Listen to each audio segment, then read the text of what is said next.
भाग 4 किले का रहस्य। अभी तक आपने जाना कि सानवी अपने शो में वो इंडियन आउटफिट में बेहद खूबसूरत लग रही थी, लेकिन वहाँ शो के बाद ग्रीन रूम में सानवी कुछ अजीब हरकतें करती है और फिर बेहोश हो जाती है, जिसके बाद उसकी मॉम उसे घर ले जाती हैं। यहाँ आपने जाना कि सौरभ इन सब बातों से काफ़ी ज़्यादा परेशान है, क्योंकि उसे किसी भी हालत में सानवी को इन सब से बाहर निकालना है। अब आगे, जब सानवी की माँ सानवी को घर ले जाती है और उसे अपने रूम में बिठाती है, उसके बाद वो कुछ बड़बड़ाती है। सानवी की माँ रोते हुए बोलती है, क्यों कर रहे हो मेरी बेटी के साथ ऐसा? क्यों? क्या हालत हो गई है इसकी? सानवी की माँ के ये बोलने के बाद ये तो साफ था कि वो ज़रूर कुछ जानती थी। वो तुरंत मंदिर के पास जाती है और कुछ भस्म वहाँ लेकर अपने रूम में आती है। वो देखती है कि सानवी बिस्तर के ऊपर सिर झुका कर बैठी थी। सानवी की माँ परेशान होते हुए उसे देखती है और बोलती है, बेटा ठीक है ना तू? पर कोई आवाज़ नहीं आती। कमरे में सन्नाटा छाया हुआ था। माँ सानवी के पास जाती है और उसके सिर पर हाथ फेरते हुए कहती है, क्या हुआ बेटा? सानवी जैसे ही सिर ऊपर करती है, वही भयानक आंखें। ऐसा लग रहा था मानो उसके ऊपर कोई बुरी शक्ति का कब्जा हो। सानवी की माँ तुरंत हाथ में रखी भस्म सानवी के माथे पर लगा देती है, जिससे सानवी होश में आ जाती है। सानवी, मम्मा क्या हुआ? आप परेशान हो रहे हो? और हम घर कब आए? मेरा शो हुआ ही नहीं। सानवी की माँ उसके सिर पर हाथ फेरते हुए कहती है, हो गया बेटा शो। वो तेरी थोड़ी तबीयत खराब हो गई थी, तो शो के बाद मैं तुझे सीधा घर ले आई थी। सानवी दिमाग पर जोर डालते हुए कहती है, पर मॉम, मुझे अच्छी तरह याद है, मैं ग्रीन रूम में रेडी हुई थी। डायरेक्टर सर से बात हुई और जब उन्होंने मुझे बाहर चलने के लिए कहा, उसके बाद कुछ याद ही नहीं आ रहा। सानवी की मॉम को सब समझ आ रहा था, पर ऐसे समझ में आने से क्या फ़ायदा जब वो बात को अपने तक ही सीमित करके बैठी हुई थी। खैर, जैसे भी था, अब स्थिति बद से बदतर होती जा रही थी। सानवी की मॉम को बस ये समझ में नहीं आ रहा था कि अचानक ये सब इतना कब और कैसे बढ़ गया। इन सब की शुरुआत तो तभी हो चुकी थी जब सानवी का जन्म हुआ था। उसके बाद जो भी घटनाएं घटित हुईं, वो सानवी के साथ नहीं, बल्कि सानवी से जुड़े लोगों के साथ होनी शुरू हुई थी।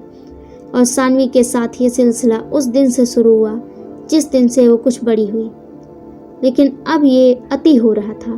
खैर, फिलहाल सब शांत हो चुका था। सानवी की मॉम वहीं सानवी के पास लेट गई और काफ़ी थके होने की वजह से उनको नींद आ गई। उस दिन सानवी को फिर वो सपना आया। ख्वाब में खोए हुए वो पसीने में पूरी तरह से भीग चुकी थी। उसकी सांसें काफ़ी तेज हो चुकी थीं, इतनी कि उसकी सांसों की आवाज़ मात्र से ही उसकी माँ की नींद खुल गई। अचानक से सानवी की चीख निकली और वो उठकर बैठ गई। अपनी मॉम को अपने पास पाकर उसे थोड़ी शांति मिली और सानवी उनकी गोद में सिर रख कर लेट गई। सानवी घबराते हुए अपनी मॉम से कहती है, मॉम, आपको पता है ना? सानवी की माँ नज़रें चुराते हुए कहती हैं, क्या पता है? क्या पूछ रही है तू? सानवी, कुछ नहीं, आप सो जाओ, मैं भी सो रही हूँ। सानवी अगले दिन सुबह उठकर सानवी कॉलेज के लिए रेडी हो जाती है और ब्रेकफास्ट के लिए डाइनिंग टेबल पर आती है। सानवी, मॉम, आज क्या बनाया है आपने? सानवी की मॉम, बेटा, आज कुछ प्रॉपर बना नहीं पाई मैं। समय से आँख नहीं खुल पाई थी, तो फ्रूट्स जूस ब्रेड बटर ही है आज तो। Saanvi, okay mom. मॉम, मेरे हाथ से ताबीज़ कहाँ गया? कल से ही नहीं है मेरे हाथ में। सानवी की मॉम परेशान होते हुए कहती हैं, हे भगवान, कितनी बार कहा है तुझसे कि चाहे कुछ भी हो वो ताबीज़ मत उतारना, और तू हर बार मेरे कहे को अनसुना कर देती है। सानवी मॉम को समझाते हुए कहती है, पर मॉम, मैंने सच में नहीं निकाला और मुझे पता भी नहीं कि वो कहाँ गया। सानवी की मॉम परेशान होते हुए कहती हैं, बेटा, आज कहीं मत जा प्लीज़। सानवी, ओके मॉम, ठीक है, पर आप परेशान मत हो, मैं कहीं नहीं जा रही। हाँ, कल हम सब फ्रेंड्स घूमने जा रहे हैं। सानवी की मॉम, पर क्यों और कहाँ जा रहे हो? सानवी एप्पल खाते हुए कहती है, अरे आप भूल गई, कल मेरा बर्थडे है। आप तो सेलिब्रेट करती नहीं हो कभी, और कहाँ जा रहे हैं ये पता भी नहीं, क्योंकि सरप्राइज़ है। सानवी की मॉम परेशान होते हुए, क्या सरप्राइज़? ये भी कोई सरप्राइज़ वाली बात है? कम से कम घर में पता होना चाहिए कि कहाँ जा रहे हो। सानवी गुस्सा करते हुए, पर मैंने तो आपको पहले भी बताया था ना। अपने कमरे की ओर जाते हुए कहती है, तो फिर आप अभी इतनी रूडली क्यों बोल रही हैं? सानवी गुस्सा होकर अपने कमरे में चली जाती है और डोर लॉक कर देती है। सानवी सौरभ को कॉल करती है। सौरभ फ़ोन उठाते ही, सानवी यार, कब से तुम्हें कॉल करने की सोच रहा था, पर फिर लगा तुम मॉम के साथ होगी। पता है कितनी चिंता हो रही थी मुझे तुम्हारी। और कुछ बात हुई तुम्हारी मॉम से? सानवी, नहीं, लेकिन सुनो, मैं कल स्टेज पर आई थी क्या? सौरभ, हाँ। इतना सुनते ही सानवी फ़ोन कट कर देती है, क्योंकि उसे तो याद ही नहीं था कि वो बाहर स्टेज पर आई भी थी या नहीं। न जाने क्या हो रहा था ये सब। पूरा दिन सानवी का घर पर ही निकला। शाम के वक्त सानवी की मॉम, बेटा मैं कुछ देर के लिए कहीं जा रही हूँ, तुम प्लीज़ कहीं भी बाहर मत जाना, और इस समय किसी को घर पर भी मत बुलाना। Sanvi, okay mom. ये सब सानवी के लिए अब नॉर्मल हो चुका था। खैर, सानवी अपनी माँ के जाने के बाद चुपचाप ड्राइंग रूम में बैठ गई और कुछ बुक्स पढ़ने लगी। लगभग 1 घंटे के बाद उसकी मॉम वापस आती हैं और सानवी को एक ताबीज़ पहनाती हैं। सानवी की मॉम ताबीज़ पहनाते हुए, बेटा कुछ भी हो प्लीज़ इसे उतारना मत। सानवी को अब तक एक बात तो समझ आ गई थी कि जब जब उसने ताबीज़ निकाला हुआ था, उसके साथ ये घटनाएं कुछ ज़्यादा ही घट रही थी, और जब भी पहना था सब पहले जैसा था। पर क्या था इस ताबीज़ के पीछे का सच, ये अब भी छुपा हुआ था। सानवी का बर्थडे तो था, पर कभी किसी ने उसे रात के 12 बजे विश नहीं किया था। ऐसा करने के लिए उसकी मॉम ने ही मना किया हुआ था। यहाँ तक कि रात को सानवी कहीं भी जा नहीं सकती थी और न किसी से मिलती थी। जो भी था, पर शायद सानवी को इन सब चीज़ों से प्रोटेक्ट करना ही उनका उद्देश्य था। अगले दिन सुबह के लगभग 8 बजे प्रतीक को छोड़कर सभी फ्रेंड्स सानवी के घर आते हैं। सभी दोस्त, हैप्पी बर्थडे सानवी। सानवी खुश होते हुए, थैंक यू, इधर उधर नज़रें घुमाते हुए। प्रतीक नहीं आया? विनय, वो प्रतीक की तबीयत खराब हो रही है, उसने बोला कि मेरी वजह से तुम लोग अपना प्लान खराब मत करो। सानवी, ओह। सौरभ, सानवी तुम रेडी हो, चलें? सानवी एक्साइटेड होते हुए कहती है, हाँ। अपनी माँ की तरफ देखते हुए पूछती है, मॉम जाऊँ मैं? सानवी की माँ परेशान होते हुए, वैसे कहाँ जा रहे हो तुम लोग? रितु, ओहो आंटी, ये तो हमारी बर्थडे गर्ल के लिए सरप्राइज़ है, लेकिन हम आपको लोकेशन पर पहुँचते ही लोकेशन की फ़ोटो सेंड कर देंगे, ओके? सब लोग गाड़ी की तरफ भागते हुए जाते हैं और गाड़ी में बैठ जाते हैं। विनय, देखो हम सबसे पहले सानवी का बर्थडे सेलिब्रेट करेंगे, उसके बाद घूमने जाएंगे। त्रिशा, हाँ गुड आइडिया। सभी लोग एक रेस्टोरेंट में जाते हैं और केक ऑर्डर करते हैं और सानवी का बर्थडे सेलिब्रेट करते हैं। सेलिब्रेट करने के बाद वहाँ से करीबन 11 बजे वो लोग लोकेशन पर पहुँचने के लिए निकलते हैं। विनय ड्राइविंग कर रहा था और गाड़ी में एक गाना चल रहा था, जिंदगी एक सफ़र है सुहाना, यहाँ कल क्या हो किसने जाना। सौरभ मजाक करते हुए, गाना भी तूने अपने जैसा लगा रखा है। सभी लोग हंसने लगते हैं। मस्ती करते हुए आगे बढ़ रहे थे। त्रिशा, गाइस हम कहाँ जा रहे हैं अब तो बताओ, आई एम सो एक्साइटेड। विनय, कुलधरा गांव। सानवी एक्साइटेड होते हुए। कुलधरा, ये वही गांव है ना जहां अब कोई नहीं रहता? विनय, हाँ, वहाँ कोई नहीं रहता। बोलते हैं कि वो जगह श्रापित है। सानवी, वहाँ एक बड़ा सा किला हुआ करता था जो राजा नरेंद्र चंद्र ने बनवाया था, लेकिन कुछ इंसिडेंट हुआ जिसकी वजह से इस राजा की बेटी राजकुमारी चित्रलेखा ने इस जगह को श्राप दे दिया था। सब सानवी को एकटक देखते जा रहे थे। सौरभ, इतना सब कैसे पता है तुम्हें? मतलब जहाँ तक मुझे पता है कि इन सब में इंटरेस्ट नहीं है तुम्हें। सानवी सौरभ की ओर ध्यान से देखते हुए, इंटरेस्ट तो अभी भी नहीं है। पता नहीं ये सब कैसे पता, पर ये सब आया मन में तो बोल दिया। क्या ये सही कहानी बताई मैंने? विनय, हाँ, पर इंसिडेंट क्या हुआ था ये पता नहीं। और जैसा सानवी तुम बता रही हो, गूगल पर भी ऐसी कोई इन्फॉर्मेशन नहीं है, पर चलो वो भी पता चल जाएगा। वैसे दिन में वहाँ जाने में कोई खतरा नहीं है। रितु डरते हुए कहती है, यार तो ऐसी जगह ही मिली थी तुम लोगों को घूमने के लिए, कोई अच्छी जगह चलते ना। सानवी बीच में ही बात काटते हुए, अच्छी जगह ही तो है, बिना जाए तुम कैसे कह सकती हो? रितु सानवी की ओर देखते हुए, और तुम ये कैसे कह रही हो? क्या तुम कभी गई हो वहाँ? सानवी सिर हिलाते हुए कहती है, नहीं तो, वो तो मन में आया तो बोल दिया बस। सौरभ अपने टैबलेट में देखते हुए, जीपीएस में देखने पर पता चलता है कि अभी वो बंजर गांव पहुंचने में कम से कम 1 घंटा लगेगा।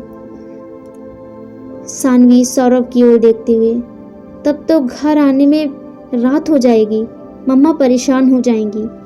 विनय बीच में ही बोलते हुए, रात? आज हम घर ही नहीं जा पाएंगे, कल ही वापसी होगी। सौरभ, पर क्यों? और अगर ऐसा है तो पहले क्यों नहीं बताया तूने? विनय, यार सोचा तो था कि आज ही लौटेंगे, लेकिन रास्ते में जंगल है और स्ट्रीट लाइट भी नहीं है, कैसे आएंगे? रितु डरी हुई आवाज में कहती है, अरे पर वो तो भूतिया जगह है ना। विनय सबको समझाते हुए कहता है, हम वहाँ नहीं रुकेंगे, शाम से पहले ही हम वहाँ से निकलेंगे।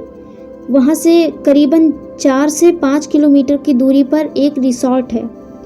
सौरभ, ये ठीक रहेगा, और शाम को ही सब अपने अपने घर पर कॉल करके बता देना। क्यों, ठीक है ना सानवी? सानवी की ओर देखते हुए कहता है। सानवी, हाँ, पर मॉम शाम के बाद मुझे बाहर जाने से मना करती हैं। अब ऐसे बाहर रुकना वो काफ़ी परेशान हो जाएंगी। सौरभ सानवी को समझाते हुए कहता है, कुछ नहीं होगा, मैं हूं ना। कुछ ही देर में वो कुलधरा गांव पहुंच जाते हैं। पूरा का पूरा गांव बंजर पड़ा था। कुछ लोग जो घूमने आए थे वो बस जाने की तैयारी में थे। टूटे फूटे घरों के अवशेष, बस इसके अलावा कुछ भी नहीं था वहाँ पर। सौरभ चारों ओर नजरें घुमाते हुए, किला कहाँ है वो? सानवी एक्साइटेड होते हुए, वो तो यहाँ से कुछ दूरी पर है। दूर पहाड़ी की तरफ उंगली दिखाते हुए, वो देखो, वो है किला। विनय बीच में बोलता हुआ, हाँ वही है किला, और बोला जाता है कि इस गांव में और वहाँ उस किले पर भूत है। सानवी को यहाँ वो आवाज़ काफ़ी जोर जोर से आ रही थी, लेकिन उसने किसी को कुछ नहीं बोला। यहाँ उसे वो आवाज़ भी थोड़ी साफ सुनाई दे रही थी, लेकिन साफ साफ बताना मुश्किल था कि क्या। सभी दोस्त वहीं टीलों पर बैठकर कुछ न कुछ खा रहे थे और इस किले के बारे में बात कर रहे थे।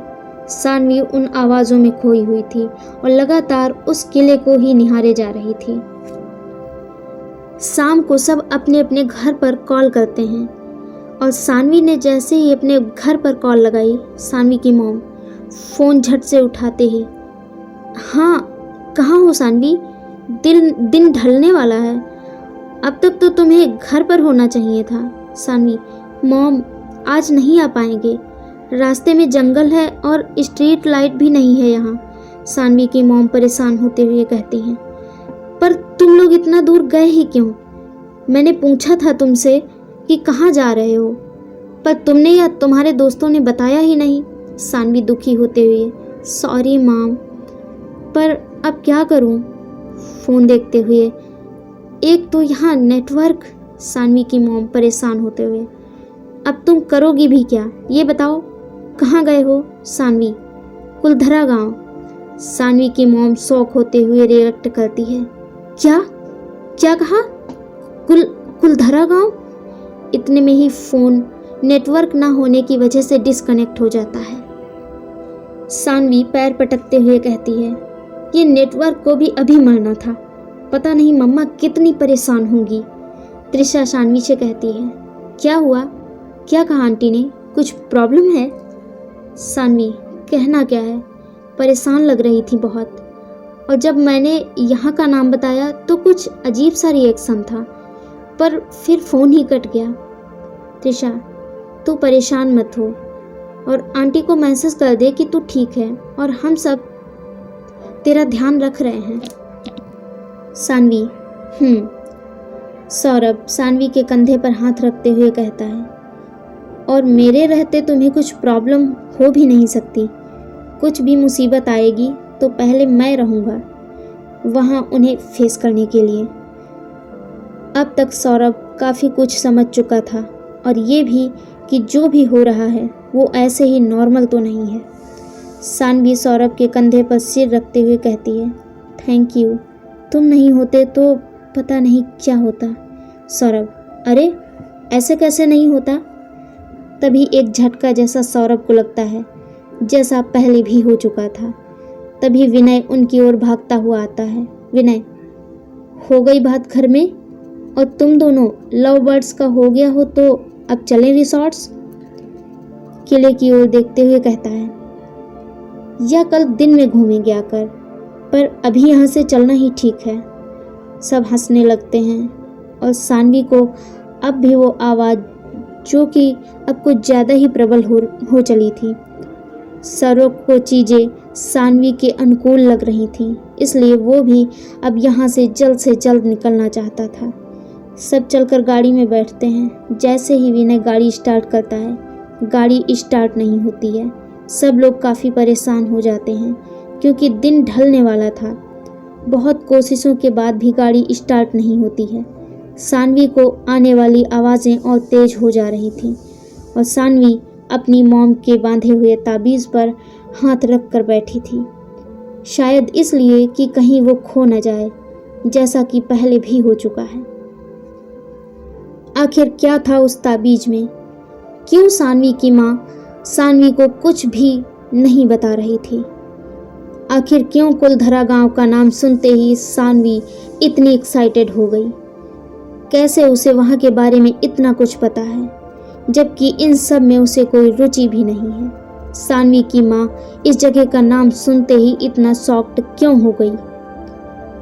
क्या इस जगह से कोई कनेक्शन है इन सब घटनाओं का, या सानवी का? क्या है इस किले का रहस्य जिसे अभी अनजान है सभी? आखिर क्यों वो जगह श्रापित है? क्या ये सब किसी भयानक खतरे का संकेत है? क्या सानवी कभी इन सब से मुक्त हो पाएगी? इन सभी सवालों का जवाब जानने के लिए आप बने रहिए हमारे साथ और सुनते रहिए ये प्यारी सी कहानी रिश्ता पूर्व जन्म का। धन्यवाद।